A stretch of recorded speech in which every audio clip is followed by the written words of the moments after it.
అందరూ కలిసి ఒక అకేషన్ లాగా, సపోజ్ ఇప్పుడు పార్టీస్ అన్ని చేసుకుంటున్నారు కదా, అలాగా భోజనాలు తిని అక్కడ అంతా ఫ్రెండ్స్ కలిసి ఈ గంజాయి అనేది దాంట్లో వంటలో కలిసి తిని మత్తులో ఉంటారు. ఆ రోజు సంవత్సరానికి ఒక రోజు లేదా నెలకు ఒక రోజు కొన్ని టీమ్స్ కలిసి. అయితే అది క్రమంగా ఏమైందంటే దాంట్లో కొంతమంది బానిసగా అది లేదే బతకలేమనేలాగా ఆ అమ్మే ఇంటి దగ్గర పోవడం, పొట్లాలు తీసుకోవడం, ఇక అదే లోకం. పనికి పోకపోతే కుటుంబం రోడ్డున పడుతుంది. అలాగా అలవాటైతే నేను ఇప్పుడు 10th మీలాగే 9th అయిపోయింది, 10th. మాకేంటంటే మా నాన్న గురువు గారు. ఇప్పుడు మీరు రెస్లింగ్ చూసుకుంటారా, ఒలింపిక్స్ చూసారు, ఆ రెస్లింగ్ గురువు మా నాన్న ఊరిలో నేర్పించేవాడు.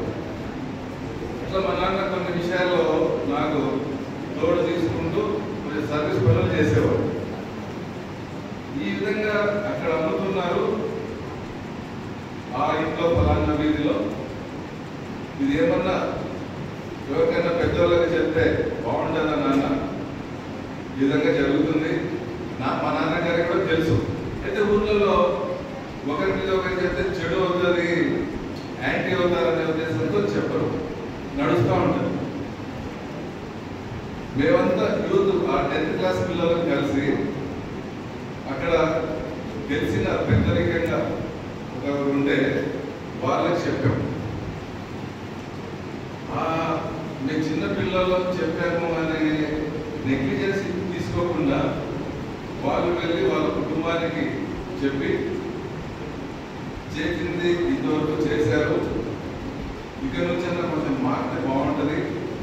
ఈ విధంగా చాలా మంది దానికి అలవాటు పడి ఇలాగా పనులకు పోవడం లేదు. ఊళ్ళలో బాగా తెలిసిపోతుంది, వాళ్ళ పనికి పోలా, ఎప్పుడు తాగి ఎప్పుడు మత్తులో ఉంటాడనేది తెలిసిపోతుంది.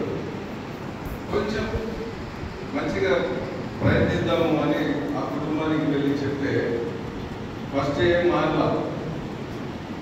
తర్వాత చెప్పంగా వాళ్ళ ఇంట్లో పిల్లలు కూడా మా జతలు అయ్యి కొంచెం వాళ్ళ తల్లిదండ్రులకి చెప్పుకుంటా పోతే క్రమంగా కొద్దిగా మార్పు వచ్చింది. నా 10th క్లాస్లో ఫస్ట్ అక్కడ. తర్వాత జాబ్లోకి వచ్చిన తర్వాత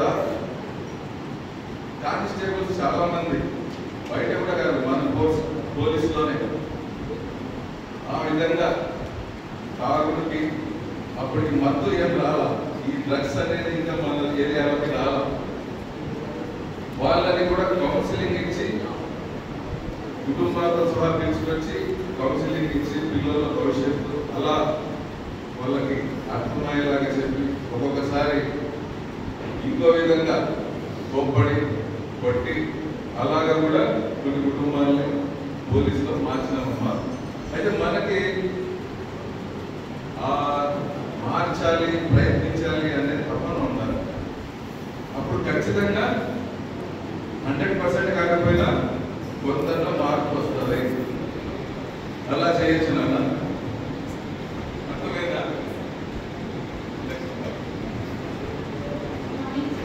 My question to you is, what role do you think education and prevention is reducing drug abuse, and how can law enforcement contribute to these efforts? Education.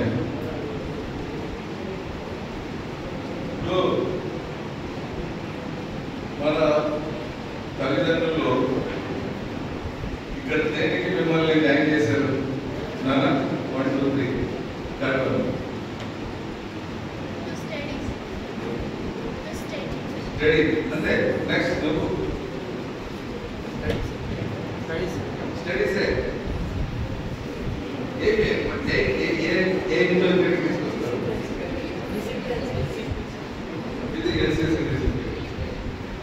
Last 1 2 3 4 5 second row.